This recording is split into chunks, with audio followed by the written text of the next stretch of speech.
This week on the Unamplified podcast. Hello, Africa. Welcome to another episode of the Unamplified podcast. My name is Cynthia Mbamalu, your host. And with me today, as always, are my amazing co-host. Hello. Hi. Hey, everyone. Of course, I am Chi, and I am the cool one. Welcome to today's episode of the Unamplified podcast. You know how we roll. I'm Cynthia, Queen CY, and I'll come with the vibes always. Whoa, and interestingly, ladies, we have the first man on the show. Yes, we have a guest, Samuel Folorunsho show. Thank you so much for having me. I watched the last episode and I was wowed about. There's one English I came with. I'm discombobulated. Me too. The English shook me. When she said it, I was like, "What's happening?" Yes, so we're happy to have Samuel. You can see him, guys. Tall, handsome, African, good-looking, intelligent. Please, you can say that. I'm just here speaking about you. Please, but you reminded my wife will watch. Interestingly, your wife is also my dearie. Yeah, and see, we're talking about, we just resumed, from work. A lot of us have been away for the holiday. Eid Mubarak, as I saw a lot of people talking about it online. Sadly, I was not around because I was in Sierra Leone, so I could not even enjoy the Salah meat. How was your Salah holiday? Fantastic for me. I commemorated with our Muslim brothers and sisters. And I did a kind of weekend getaway. I saw the video. I was about to ask both of you. Nobody even invited me. You were in Sierra Leone. I'm telling you, it's when I'm not around, they to have all the fun. Fly down and fly back there. Invite us. Some of you are married, so we couldn't invite you. Although I did not Exactly. No. Wow, discrimination on the grounds of marriage. Me, I actually had a good Salah. I intentionally decided to dress up and start hunting them down. If you don't invite me, I will come. If Mohammed doesn't, if the mountain doesn't come to Mohammed will go to the mountain. No, right? Mohammed doesn't go to the mountain. The mountain will come to Mohammed. So, nice. I got meat too. In fact, I'm still eating the meat. Wow. I beg, please bring some for me because the meat did not get to me. Let's not. We that were in Abuja, we not get Sierra Leone is largely a Muslim community. Yes, now, but you know, it's election season. I know how the way it was. There was more focus on the elections and the outcome than which is quite interesting because there is no religious coloration to the elections. To the elections, exactly. So notice that the two major candidates are Christians. Yes. They don't look at, religion is not a consideration, but we'll talk a bit about some of the other dynamics in the elections. And some of you that went for weekend getaway, how was your own weekend getaway? It was sweet. Tell us about everything you can imagine. Everything the fun. Because you had to be there. You had to be there. We started from, let me break it down. We started from games. We went bowling. You know that kind of. Was there a Davido and Anita situation? You won. No, there was no Davido and Anita situation. I won. Then we took ourselves out. We lodged in a big apartment with our friends. Wow. With different games, card games, PS5. Please, I beg, Christmas is coming. I hope people invite me. Christmas is still far away. There are still other occasions. I'm looking for the next holiday. October Independence Day. Anyways, I'm glad you guys had fun. Honestly, I watched your video on Instagram and a part of me was jealous. I was like, these guys are having fun without me. See life. I'm here struggling to write observer reports. Next time. But welcome back. Yeah. But how was Sierra Leone though? Oh Lord. Sierra Leone was interesting. Yeah. But let's just say it was busy. It was work. So and you didn't get opportunity to enjoy the beach. Have fun. Samuel, did you enjoy the beach? We hung out once. Yes, we were at that. What's it called again? Peach. Pearl or something. Pearl bar or something. I can't remember. Pearl bar. Yes. Yeah. He was drinking. How many cans of beer did you have that night? Camera. Oh, sorry. But I really enjoyed the local beer, the locally brewed one, Muzik. I think I had about 4 cans. Yeah, I had a bottle of that. It's not as strong as the one we have here. No, not really. It's not. They don't really sell beer in large quantity in these big bottles that we buy here. They sell it like Germans in jars. Short bottle, like that stout bottle, those small stout bottles. No, not drafts. They don't sell drafts. Wait, it's not as if people just went there to just have fun. No. I said we met up once. Just once. Because you know, Nance, you're like, we're in a new country or we're in a different country, we need to hang out. So we had like dinner. But me, I left them because you know these guys. They continue to dinner. I say, me, I don't have energy. No, he can drink and still be okay. Still having very coherent conversations. That is a skill. I don't have it. I'm like one bottle. I'm like, I need to go and rest. Did you go to the beach? No, yeah, you know they have these very beautiful long shorelines along that, but it's not as busy as when you're in Lagos. You know, have the monetized every part of the beach in Nigeria. I just remember you were saying that it's like you want to bring business ideas. People are not making money. They're not making money from that beach show. I was like, this Nigerian, you can't be carrying your idea everywhere. Lagos boy. How can the beach not be busy? The beach was actually calm. But it's a small country, right? Yeah, it's a small country. I think their population is like 9 million. It's 8 million. 8 million. Wow. Million. And the beach is a major part of their tourist attraction. Yes, only if you want to go to the mines. If you want to go to the tourist attraction. I'm just saying. You see money. Yeah. So maybe they are just used to it, and they don't I think I didn't have the time to go to the beach this time, but I know I've gone the last time I went. But this time, honestly, we're very busy. I was even glad that hangout. Honestly, was the only hangout I had. Yes, it was the only hangout I had. I'm sad that. And you almost missed it. And I almost missed. I came late. My meeting finished late. I was working them. Guys, I'm on my way. I entered. I begged someone to drop me off because I was looking to pick keke or any ride. I'm like, anything I can find, let me go and meet them. But I was glad I had that one. But I think for me, it was also, that was before the elections, because we got into the elections. And you guys know. How was it? How was the elections there? Let me start with him. He went pre and during, because you were part of a pre-elections deployment. Yeah, so for the electoral contest in Sierra Leone is quite a very dynamic and beautiful one at the same time, because they really do not have history of electoral violence and post-election violence. But I think what created a bit of tension this time around was series of events that have happened over the years since the last election leading up to this one. So it kind of created a bit of tension among both political parties, especially the major ones. They don't like to call their younger political parties small parties. They call them emerging parties.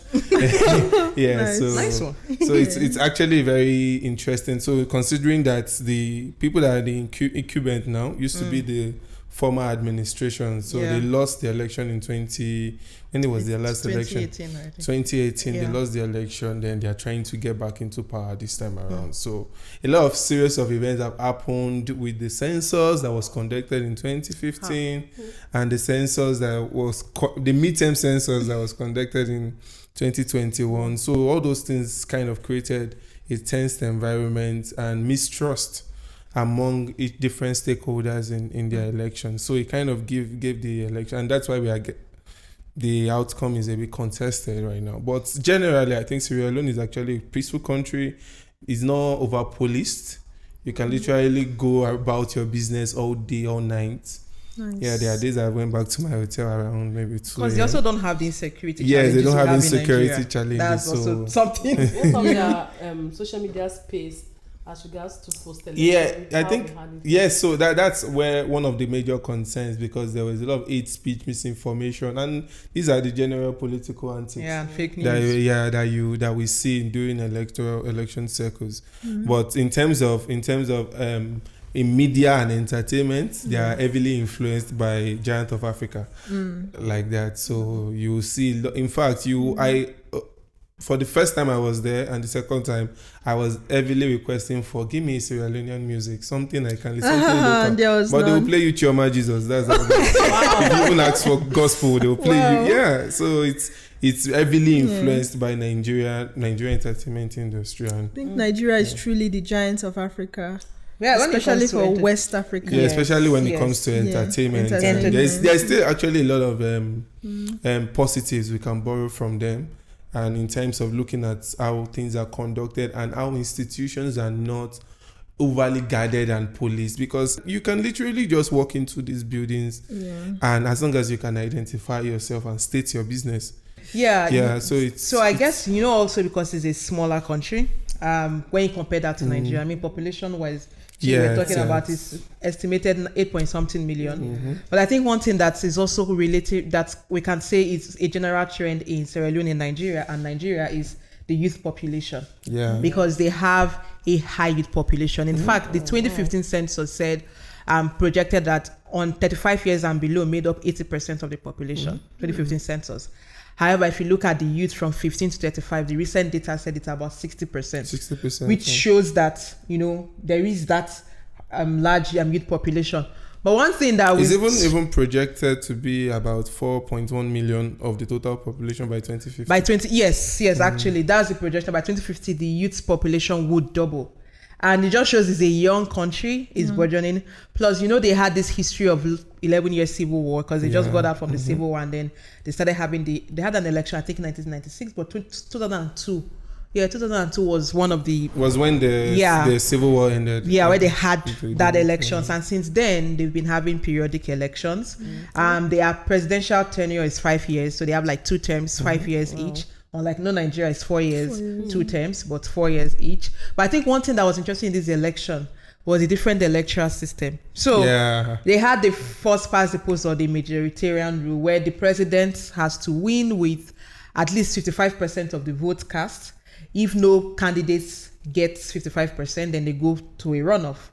Then for parliamentary, they had the district block representation. The proportional representation, what they call it district block. And what that entails is for parties that secure 11.9% of the votes would have seats in their national parliament. And the idea was to reduce so much pressure so that parties can just, what they need to do is to get at least 11.9% of the vote within their district. And then they had this local election, so for mayoral and then the local council. Chiefdom. I found that one also interesting. They have what they call chiefdom.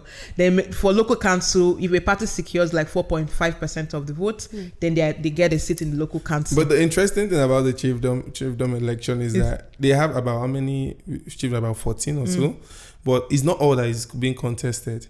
So if there is a consensus within the chiefdom, then they already have who should be the chief. But if it is being contested, they only had the election in about eight of those. My only problem with that is it's women. You know me now, I always look at the women, because it's more like a traditionally inspired system, sort of, and so it limits women that can hold those traditional titles. But when I was in Sierra Leone and we're talking about the election, I was just remembering you people and how you worked in Nigerian elections, what you were doing with young people, basically, because we had high youth participation, not as, I don't know about candidates, but as voters. The data was projecting that about 60% or more of the youth of the voters, registered voters, were young people, because they have about 3.3 million plus registered voters. And I know we did like the Power of 18 initiative. And we had young people with initiatives who were leading voter education campaigns in their respective districts. And I found that very interesting. When I was just seeing the picture, I was just remembering you, because that's your category now. As a constituent. Power of it. I even want to ask, is it how was the women participation in their election? Do you have low women turnout in participating in political matters, or low? Yeah, I think in terms of candidacy. Yeah, I think from a data perspective, and that is one of the takeaways, is that the ECSO did not do well in releasing data based on gender disaggregations, because I got access to the candidate list, and gender wasn't specified, age wasn't specified, so it's difficult to do an actual analysis of the youth party. But in terms of so coming from the backdrop that knowing that there's a lot of better youth the youth population in the country, then you equate it to turnout, because turnout was over 70% in the general election. So there was, overall, you would say the young people and the women, everybody was participating. But you can't, especially in you can't really put a nail to candidates. Yeah, candidate disaggregation. So I think that's one. Yeah, the issue of data, because I remember I was just reaching out to people, like, I went to know how many women were on the candidate list. You know, like how in Nigeria, when the Electoral Commission releases list of candidates, you'd see gender and age. So you can do your analysis gender-wise and age-wise. But we couldn't really do any analysis of the candidate list to find out how many women. However, the interesting thing about Sierra Leone, which Nigeria needs to learn, because this is something we can borrow, they passed a gender and gender empowerment Act and also reviewed their laws, the electoral laws, to include what they call the gender rule. So basically for parties, political parties, in submitting their candidate list, they call it party list. The rule is to submit 30%. So 1 out of 3 has to be a woman. So with your submission, 1 out of 3 has to be a woman. Now, if you go with that projection, it can say that you had at least 30% women on the candidate list. However, someone and I were discussing this. Part of one of the things we were observing was the fact that you know how political parties are the same everywhere, honestly. So Nigeria or Sierra Leone, no, they think it's just beautiful how they find everyone. Yes, because part of one of the things, it's tactical disenfranchisement, or rather tactical exclusion. So yes, we will produce, or we would provide the woman on our list. But one of the things they could also do is to put the woman in locations where they don't think they would really win. You know, every party has their strong vote. So I think maybe we should just let me throw a bit of light on what the proportional representation is. So in case, let's say for parliamentary elections now, if they conduct an election and the winner died and cannot take up the seat, you have to go back and do another election. But in their case, because it's PR and there's already a list, so what they've done is that because you had to put 3 people on the list and one of them had to be a woman, so they make sure the woman's name is the 3rd on the list. So there is no way that woman is going to make it. Yeah, it's tricky. It's tricky. However, why I say this, we should celebrate it, because Nigeria, which one we have? Wait till we get. We don't have any legislation set. We have pushed for gender rules. So at least they have a provision, and we know that the numbers may not increase drastically, but we're projecting that bad as bad 20% women will make it to the parliament. That is one thing. But the other thing I want to talk about was the process itself. I think the process was because I observed in Kono district. You were in Freetown, Abi? Yeah, I was in Freetown. I did not really go for election observation because I had to be at the data center. Okay, the data center. Yeah. So one of the things I observed was this logistics challenge you have in Nigeria. They still have it. Africa. Not across all polling units, which I didn't expect, because I said it's a small country, right? Yeah. But one of the things, so you have, when you get to some polling units, officials arrived on time, but the materials were arriving late in some of the centers that I went to. And so the question was, what happened to all the plan? Because the eve of the elections, they had said, materials will be sent closer to the polling centers. So they have polling centers and then polling stations under the polling centers. Each station is independent. So you do the process, you count, and then they add up all the results, right? But you see materials, like in fact, 2 of the centers we went to, some materials were reduced, where they had shortage of materials. So parliamentary election, one of the centers, the ballots were not complete. And at one point, it even caused some problems to some of the polling stations when voters were waiting and did not see, when you want to vote, the ballot has finished when it's getting to you. Then I was like, but one thing I saw was, it didn't cause, in Nigeria, there's some of those situations that we cannot manage. Yeah. What I was very pleased with, we didn't have a lot of incidences of violent disruption. Because imagine that we are voting and in Nigeria, and when it gets to you, ballot papers finished on election. Right out to set. I think what you just said just highlighted a lot of things, especially, and it takes me back to Nigeria and the local council election we had, where is the FCT, for crying out loud, and there's late opening of polls in the FCT where you literally have the best road in the country. So you can't say it's logistics. And even in Freetown, in the western area, there were late opening of polls in the entire West.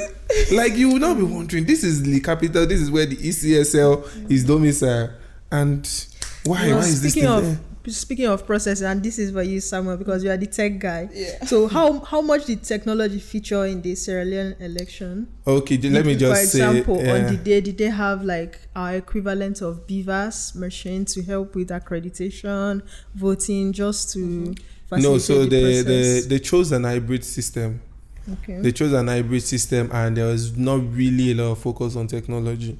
Because these are based on several reasons. Because I think during the registration, they tried to use the tablets they have, and they had a bit of issues with it.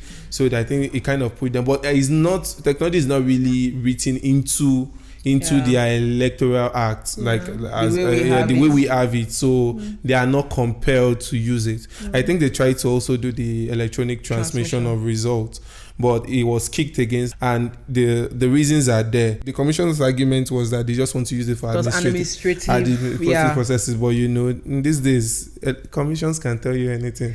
But I just feel like for the result tallying part, because there was also the question around the tallying process, the level of its transparency. I just felt like there should have been better transparency of that process, because at the tally centers, the plan or the schedule normally is as your tallying is projected, but for most of the observers that went there, they said that wasn't followed. And if you look at some of the observer reports, you can see a lot of conversation around the tallying process. Several of the observer groups that were present made observations. But personally, I mean, I have some lessons that I think Nigeria, even though we are the big brother of Africa, we can learn from Sierra Leone.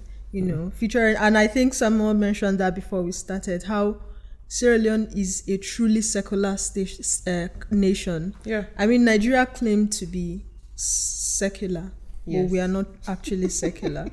I like the way you said claim. We claim to be secular. But Sierra Leone was so interestingly secular that I realized they have 78% Muslim population and about 20-something% Christian. But then the president is Christian, the vice is Muslim, and then like in everything they do, religion doesn't feature at all. So I think Nigeria can learn a lot from that. I think we can learn, especially in the terms of religion, but they also have their politics is also ethnocentric.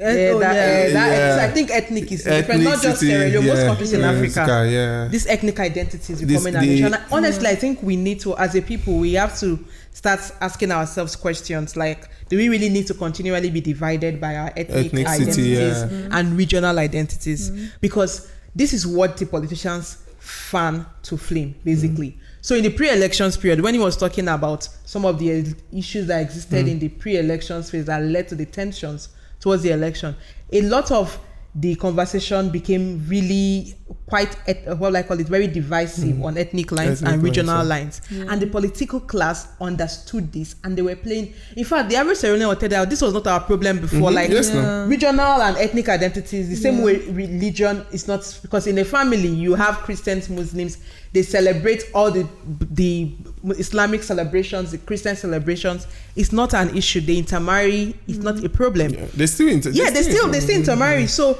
all of a sudden, it became an issue. And I remember Afrobarometer did this report, and then they said people had assessing the level of divisiveness towards the elections on ethnic lines. And I was just remembering Nigeria.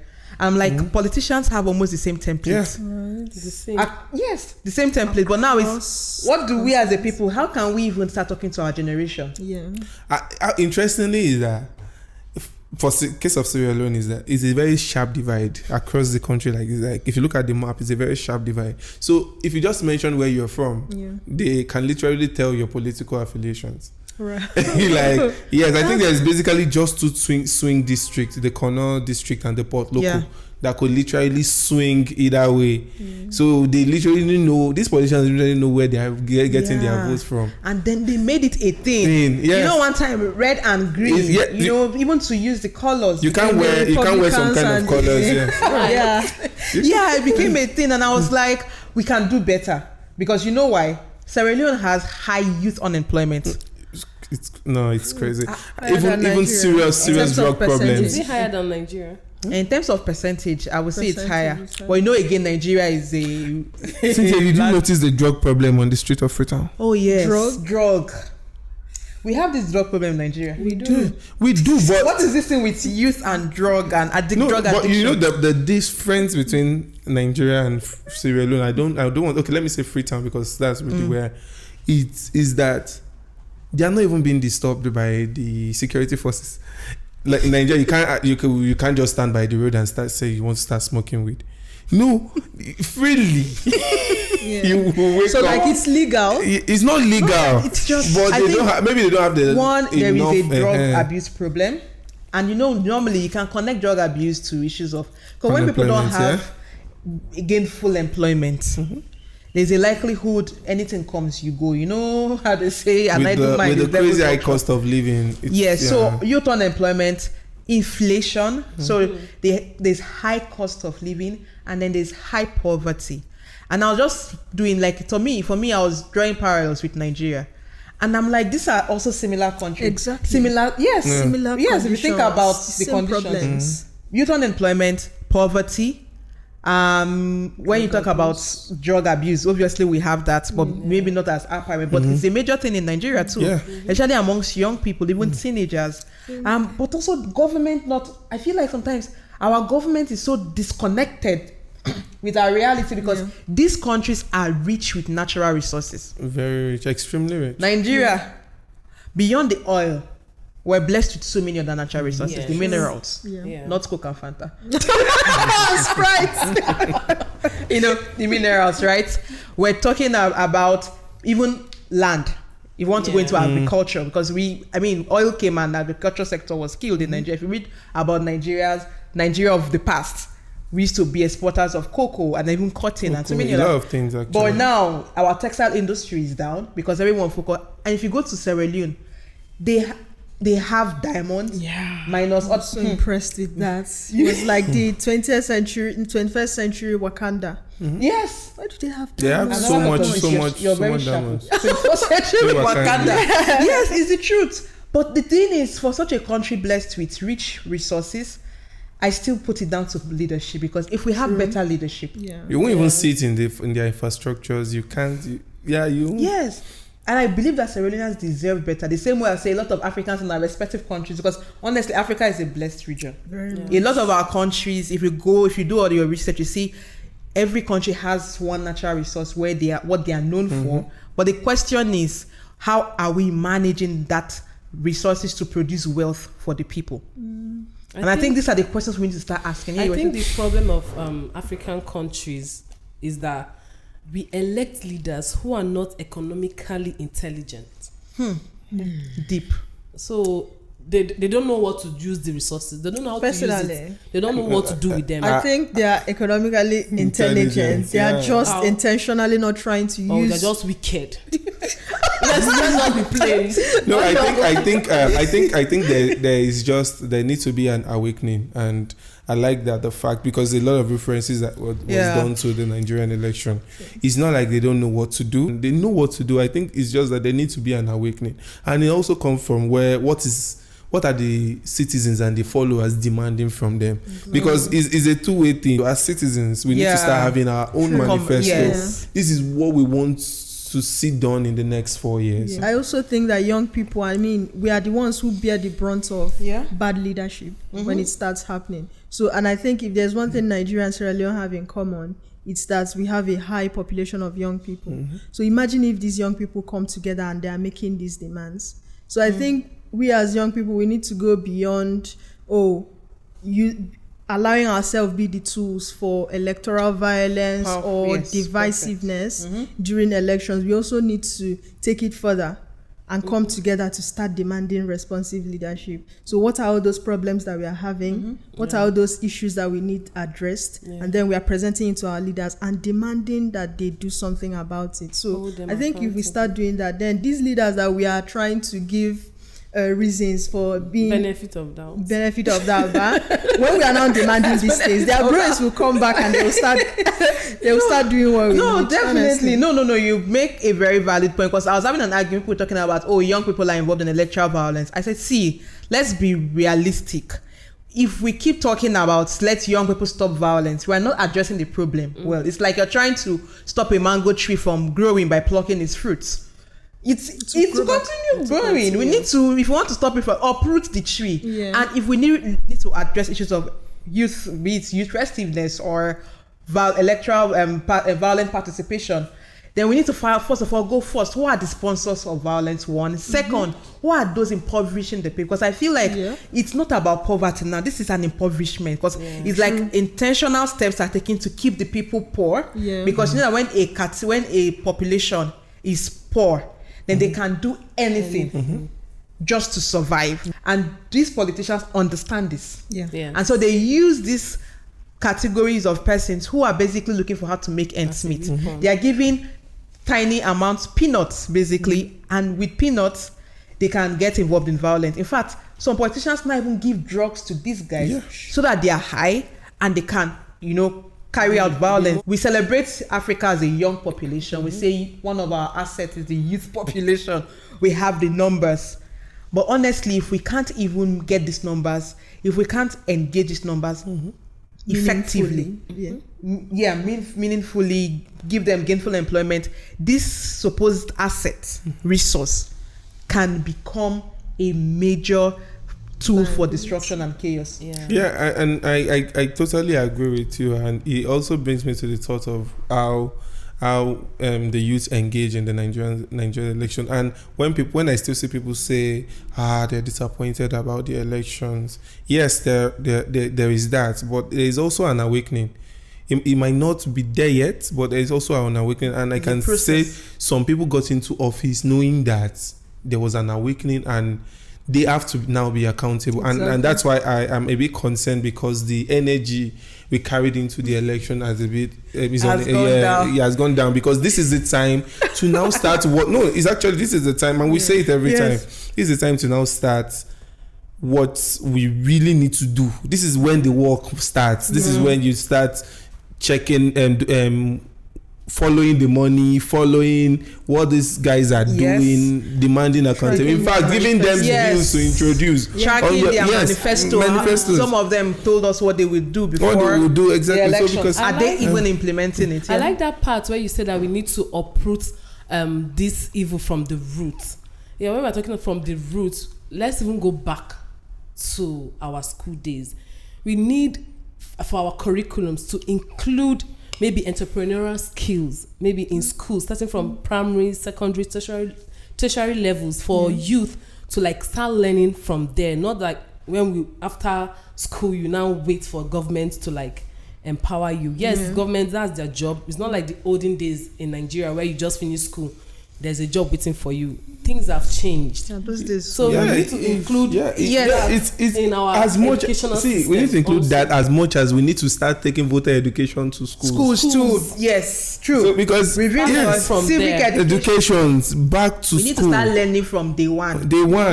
What the problems are, how we can engage. Our history. Most times, most of us we scrapped history from schools. History? Yeah, they scrapped the history. Yeah, there's no history in secondary school. Wow. I know when I went to school, it was an optional course. You had to do history of government, and I chose government because I felt like I can always read about history. But I look back and I'm like, they can't scrap history. How can we know where we're going to if we don't know where we're coming from? Exactly. Our history this is the next advocacy we need to start. No, we need histories to be taught in our schools. Yes. Why? We also need to understand where we're coming from as a people. Not just based on rhetorics or what we heard, but where it is properly documented that we're taught that, so we understand who we are. Emphasis on proper documentation. Yes, proper documentation. But Cynthia, going back to Sierra Leone, I think I noticed a trend. Yeah. And it's a trend I've been following around West Africa. Is that have we moved now? I think this is now a question. Have we moved from free, fair elections and credible elections to keeping the peace? Because this also happened. This is also the case in Nigeria. And I think somewhere you just hit this thing, because I don't know how to answer this thing. But what I would just say is, it's unfortunate that now there's a lot of focus on peace. But we need to understand that where there's no justice, it's difficult to have peace. Because the idea of justice, that people feel that they participated, their votes counted, and whatever the results are, is a reflection of how the votes were cast. And I know the issues in Sierra Leone, where the elections, while the president has been sworn in, but there were issues around the outcome. And I do believe that for young people even watching, I don't believe in violent protests, right? I believe that there are legal means to channel grievances. So let the legal processes be in place. Let's channel our grievances through the legal processes. Same also in Nigeria. But we also need to go back now, engaging our electoral commissions. First, we need very independent electoral commissions in our respective countries that would, one, follow through the rules they even make. If you make a policy or a guideline or a manual, follow through that. But we really need an independent electoral commission in our respective countries, because that is how we can say that, yes, they followed through, the rules worked, the rules were applied to the letter. I think that's one point. The other thing is also things around credibility of voter register. Because if the voter register or the registration process is not credible, it also affects the outcome. So starting from there, but your point around, it's like we're sacrificing free, fair election on the altar of peaceful elections. That's how I want to interpret it. It's an important point, and it's a conversation we need to keep having. Well, I knew Sierra Leone conversation will not finish one episode. But honestly, I think there's been a lot of things we learned from Sierra Leone.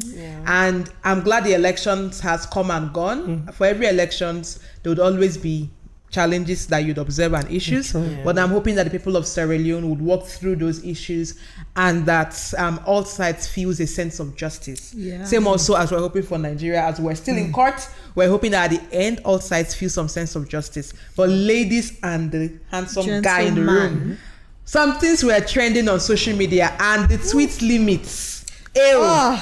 Because I'm not always on Twitter, but people that sleep on Twitter absolutely affects me. I was angry. I was angry. What was that about, actually? So Elon Musk, who bought Twitter last year, placed a tweet limit on Twitter. So apparently, if you are verified, so after he took over, he made something called Twitter Blue, which means if you want to be verified, you have to pay a certain amount so that you can have your blue tick.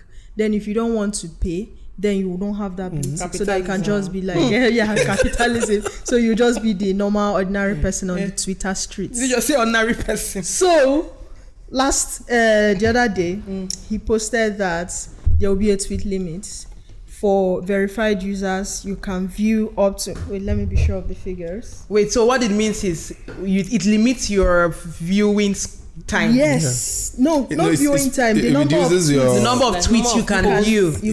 Like the time you spend on, let's just basically the time you spend on Twitter. I think a lot of people forget that for this guy, this is a business. I think we get so used to consuming these platforms for free so much that we think we have a right to it. And this is me not defending Elon. This is I just one thing I've noticed that Twitter is doing a lot more now is what we call A and B testing in technology. They give you this, give you that, and see the one you run after. Then they monetize the one you run after more. So I that is what I feel like he's doing.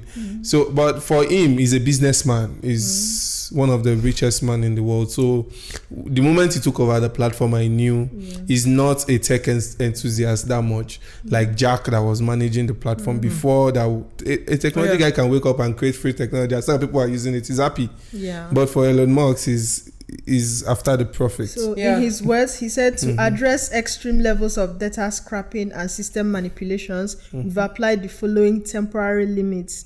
Verified accounts, that's the ones with blue tick, are limited to reading 6,000 posts per day. Unverified accounts, people like me, 600 posts per day. You took away your badge.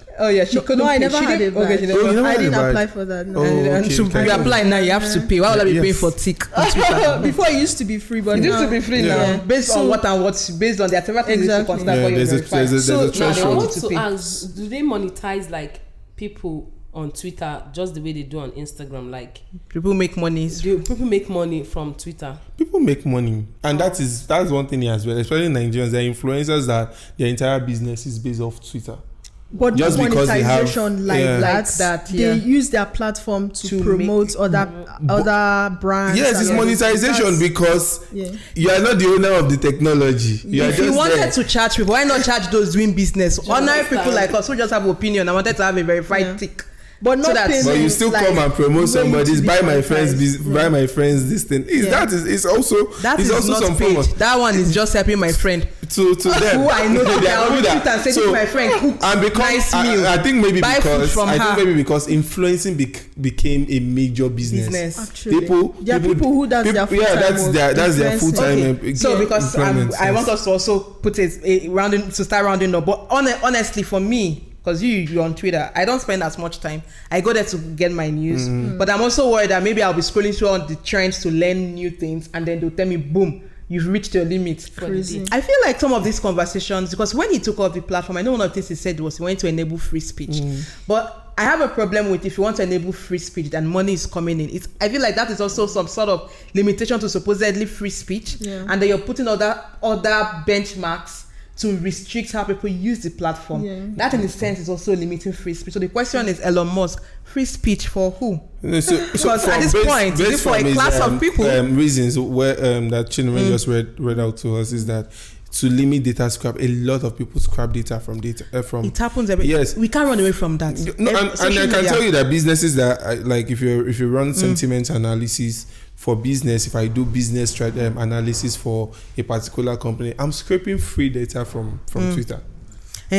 So why not go after the company scraping that? Because you can, behind the scenes, I'm not a tech person, behind, you can track it. But anyways, we're going to continue this conversation because I'm going to go back on Twitter to see if I feel like subsequently he will review this. He's a business guy. So he said it's temporary. So yes, temporary. I think he wants to test it to see the level of reception. Man, the reception was horrible. Maybe more people will go get the blue tick, so you have more views if you have the blue tick. I think if Twitter is so important to you should pay the $8. No, pay $8. You know how much $8 is in naira? Convert it to naira. That's big money. I beg.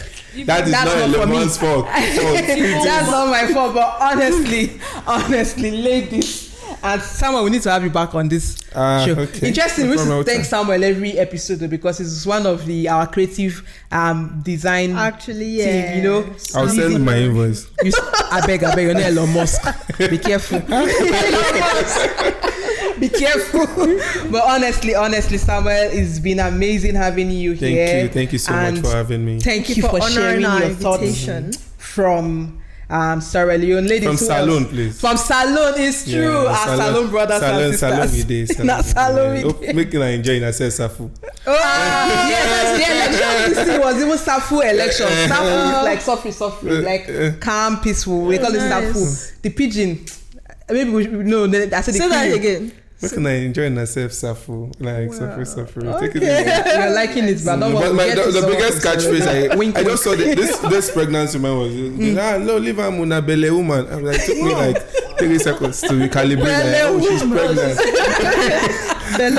Yeah. All right. Can we shout out to our crew behind the scenes? Woo! Yes, so. Shout out to our social media strategist and director Hamilton Odems. Oh yes, always giving us the time. Oh yeah, and then we also have Ayomide. Yes, Ayomide, our social media manager. Please, can I finish this before you guys chase me? My friend, have me too. Shout out to Ifeanyi, yes, assistant cinematographer, and Coca. Yes, Fred Coca. Yeah. The guy that makes it look all beautiful. And we have Steven and Samuel here. They are the creative minds and heads behind a lot of our designs on stage. But most importantly, to our audience, ladies.